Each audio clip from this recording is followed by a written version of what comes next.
Well, there's four sort of themes that we talk about in our campaign, and then there's very specific platform pieces under all of them. So I'll go really quickly. Sure. And then you can ask me to expand if you want, but I think it's better if I go quick, and then you can ask me to expand rather than have me talk too long. So the first one is the economic recovery of the city. Yes. There's lots of small businesses that are having a hard time.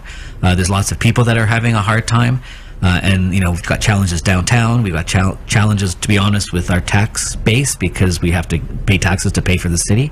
And so we have to get the city economically back to where it was or better before COVID. So that's, you know, and if we don't do that, we won't have the money and the resources to pay for the infrastructure needs and the social services needs that the city has. So, and all the, you know, all the nonprofit groups and everything else that the city helps fund. So we have to deal with the economy, number one.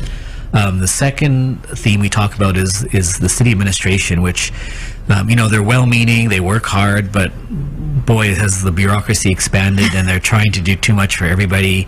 And because of that, there's no priorities. And so we've got to really streamline the costs to get the priorities back to focus on municipal level government services first, and then get the tax rates back in line. You know, I've committed to a 0% tax increase this year, and then next year have a decrease between 1% and 2%, which I can do. I can explain later if you're interested. And so we've really got to get our fiscal house in order at the administration, because boy, again, it goes down to the homeowners and the property taxpayers, the businesses, and they're all having a hard time. And we just can't do everything for everybody anymore. We've got to make some really tough decisions. The third theme is around the infrastructure that I mentioned. You know, we've got, you know, the time has probably gone past for really big infrastructure projects for the next few years. We're not going to have the money, just an economic reality. And so our plan is to build small infrastructure in, you know, say, you know, 30 or 40 neighborhoods around the city. So we can put, it sounds like a lot of money, but for $1 million, you can put in off-leash parks or bike parks or splash parks and do many of those all around the city that have been waiting for decades, you know, because we're not going to have money for $300 million rec centers going forward. So there's a whole piece around smaller scale platform infrastructure. Yes. And then the last piece, which I'll argue is the most important. I mean, we got to pay for it, but it's the most important, is what we call Edmonton for Everyone. And I'm very aware that my experience in Edmonton has been fantastic, and not everybody has had that opportunity. And we have to make sure that we take care of people that need it. And so there's people, there's in the homeless population that needs support. There's people who are living with systemic poverty. There's families that are just having a hard time, and the city has a role to play there. You know, we're not going to solve the world's problems, but we really can do something meaningful in some of those issues. And so that's the fourth theme. And I've got very specific plans, though, on what we're going to do about those things, not just talk about it. You need political will. Yes. You need somebody with political will, and somebody who really means it, who really wants to do something about it. And you know, when I started my companies, I've gone through all those challenges with permitting and business license applications, and how difficult that is. And I understand the cost of high taxes on the business community. And government, typically, they don't understand because they've never been there. And you know, I can commit all day long that this is a big issue for me, and it's something that I'm going to follow through when I win. You know, the city administration pushes back because they always say, well, we've done things this way for this reason, we've always done it, you know, blah blah blah.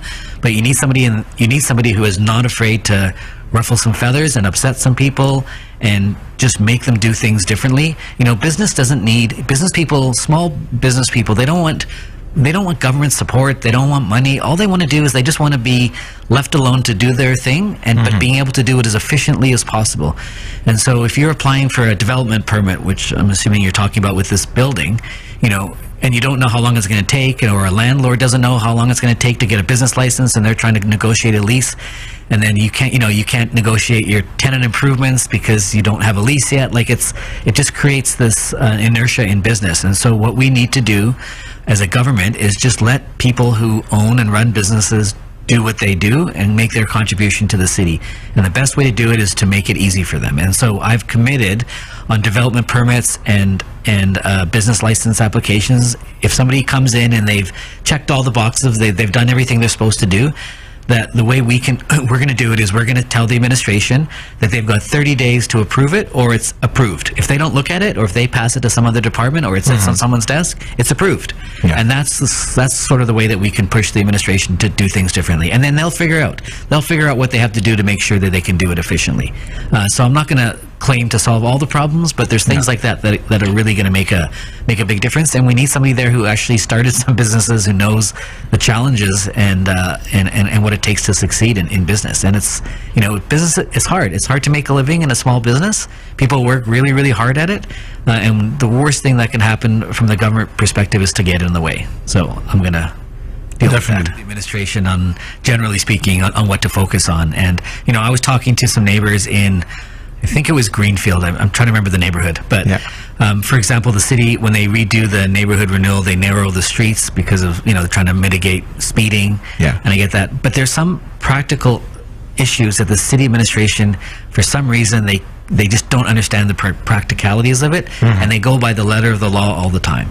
So to use another example, they had a bump out, so it's like where the curb kind of goes out so pedestrians walk shorter distance, and it slows down traffic. But this was where there was a stop sign on an intersection between a neighborhood road and a busy road, and so same thing, a car can't turn out and turn in at the same time.